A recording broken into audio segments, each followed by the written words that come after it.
வாழ்க வளமுடன். இன்றைக்கி நம்ம இப்போ பார்க்க போகிறது பார்த்திங்கன்னா பிலாசபி ஆஃப் லைஃப், அதாவது வாழ்வியலுக்கான நோக்கங்கள். நம்ம வாழ்வதற்கான நோக்கம் என்னும்போது பர்ஃபெக்ஷன். கடைசியே நம்ம இறைநிலையை அறிவது தான் நம்மளுடைய பர்ஃபெக்ஷன். அதற்கான படிநிலைகள் சொல்லும்போது 4 வகையாக சொல்லலாம். தேவைகள், காப்புகள், அறநெறிகள், அறிவு நிலைப்படிகள். தேவைகள், நீட்ஸ், நம்மளுக்கு என்னென்ன தேவைகள் வாழ்க்கையில் இருக்குன்னா, உணவு, உடை, இருப்பிடம். அதாவது நம்மளுடைய பசிக்கு தாகத்துக்கு தேவையான உணவு மற்றும் நீர் போன்ற உணவு விஷயங்கள். அதுபோல் குளிர் உடை என்பது நம்ம குளிர்காலத்திற்கு தேவையான உடைகள், மழைக்காலத்திற்கு, அதே போல் வெயில் காலத்திற்கு தேவையான உடைகள். அது நம்ம உடல்நிலையை பாதுகாப்பதற்கான விஷயங்கள்.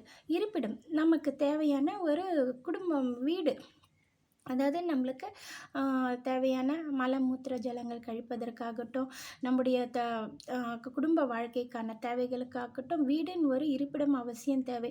இவை தேவைகள் என்ற படிகளிலையும்.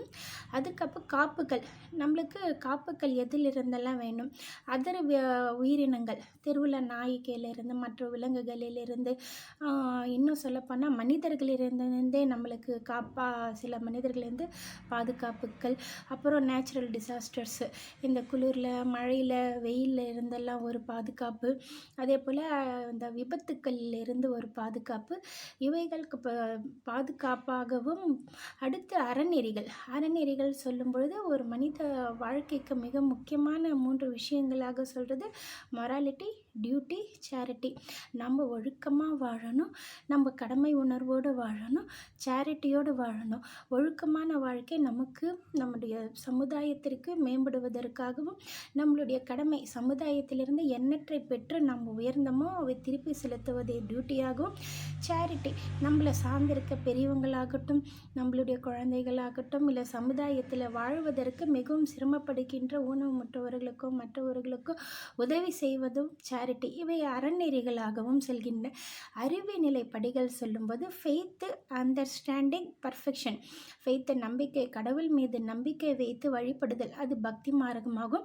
இதை புரிந்து இறைநிலையை நம்ம உணர்ந்து அறியும் நிலையை ஞான மார்க்கமாகவும், இவற்றின் மூலியமாக வாழ்க்கையில் கடைநிலை பர்ஃபெக்ஷன் என்ற ஒரு நிலையை அடைதலை தான் இந்த வாழ்க்கையோட பிலாசபியாக சொல்கிறோம்.